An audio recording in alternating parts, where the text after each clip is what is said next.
안녕하세요. 가은누리입니다. 장애인 복지신문을 보다가 2023년부터 달라지는 장애 관련 복지 정책에 대한 좋은 자료가 있어 장애인에 대해 관심이 많은 분들과 함께 공유하고자 영상을 제작하게 되었습니다. 먼저 전체적인 목차를 보면 8가지로 분류되어 있는데 지금부터 하나하나 같이 알아볼까요? 2023년부터 달라지는 장애 관련 복지 정책에서 첫 번째로 기초생활보장급여 확대와 재산 기준이 완화될 것이라고 하는데 맞나요? 네, 맞아요.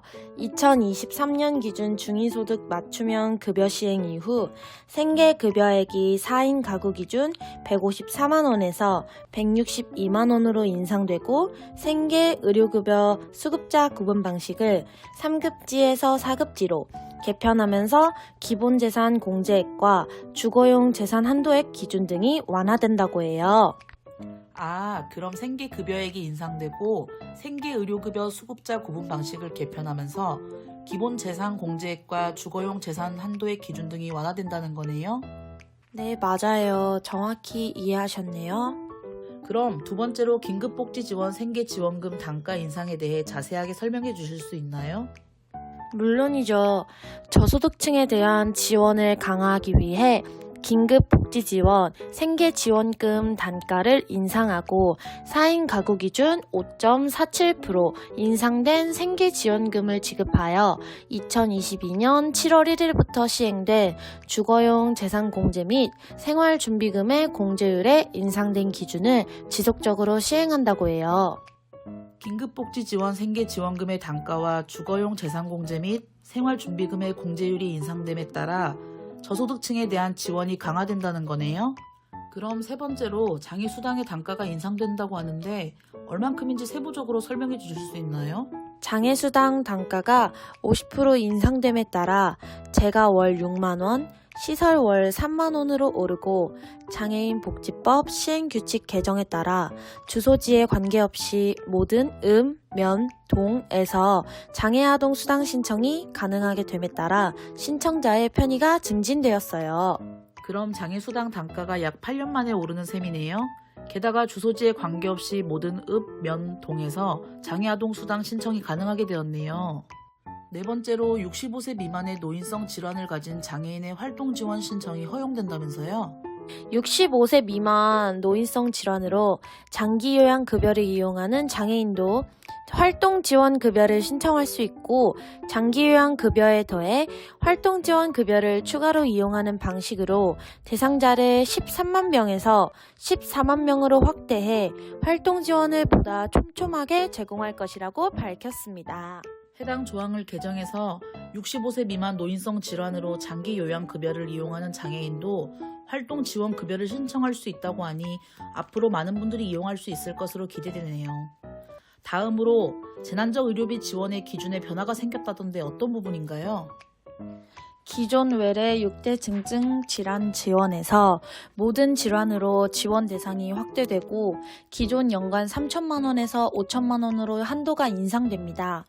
의료비 기준은 기존 본인 부담 의료비가 연 소득 대비 15% 초과 시 지원하던 부분을 연 소득 대비 10% 초과 시 지원으로 완화되고 재산 기준은 7억 원 이하로 완화된다고 해요. 기존 외래 6대 중증 질환 지원에서 모든 질환으로 지원 대상이 넓게 확대된과 동시에 본인 부담 의료비 기준의 문턱을 낮춰 부담을 덜 수 있을 것 같네요. 다음으로 정신의료기관의 환경이 개선된 점이 있다고 들었는데 어떤 점인가요? 정신의료기관의 입원 환경 개선에 필요한 시설 장비 구입 등을 지원하는 사업이며 정신의료기관 평가 결과 합격 또는 인증을 받은 의료기관을 대상으로 기관당 최대 5천만 원을 지원한다고 합니다. 일곱 번째로 발달장애인 및 장애아동 돌봄 서비스가 확대된다고 하는데 세부적으로 설명해 주실 수 있을까요? 보호자의 입원 및 경조사 등 긴급 상황이 발생할 경우 일시적으로 24시간 돌봄을 지원하는 시범사업을 4월부터 추진한다고 해요. 또한 성인 발달 장애인의 주간활동 서비스 제공 시간이 월 29시간 확대되고 청소년 발달 장애인의 방과 후 활동 서비스 제공 시간이 월 22시간 확대된다고 해요. 그리고 발달장애인 부모 상담, 부모 교육, 가족 휴식 대상자를 확대하며 발달 재활 서비스의 지원 대상을 6.9만 명에서 7.9만 명으로 확대하고 월 바우처 지원액이 3만 원 인상되고 중증 장애 아동 돌봄 지원 시간이 120시간 확대되었습니다. 마지막으로 이종장기 연구 개발 사업 지원이 무엇인가요? 심장과 같은 고형장기에 대한 이종 고형장기 기술 개발 지원을 통해 영장류 이식 모델 검증 등 비임상까지 지원하고 최도 피부와 같은 이종세포 및 장기의 비임상, 임상 단계까지 지원하는 사업이라고 해요. 이상으로 2023년부터 달라지는 장애인 관련 복지 정책에 대해 알아보았습니다. 복지 정책의 시행은 많은 국민 세금과 정성이 들어가는 과업이라 볼 수 있습니다. 그렇기 때문에 이러한 복지 정책의 시행 과정 중 힘들고 어려운 점이 있더라도 사랑과 정성을 나누고 함께 한다는 전제하에 더 소중하게 받아들이고 감사한 마음으로 진행 과정을 살펴보아야 할 것으로 생각이 듭니다.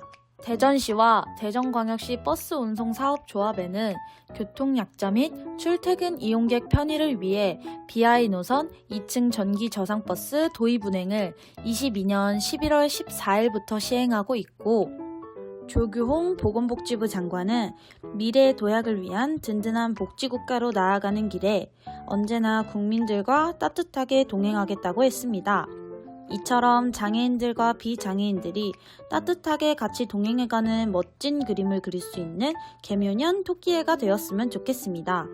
위와 관련하여 궁금하신 사항이 있으시다면 시군구에 문의하여 더 자세한 정보를 얻으실 수 있습니다. 감사합니다.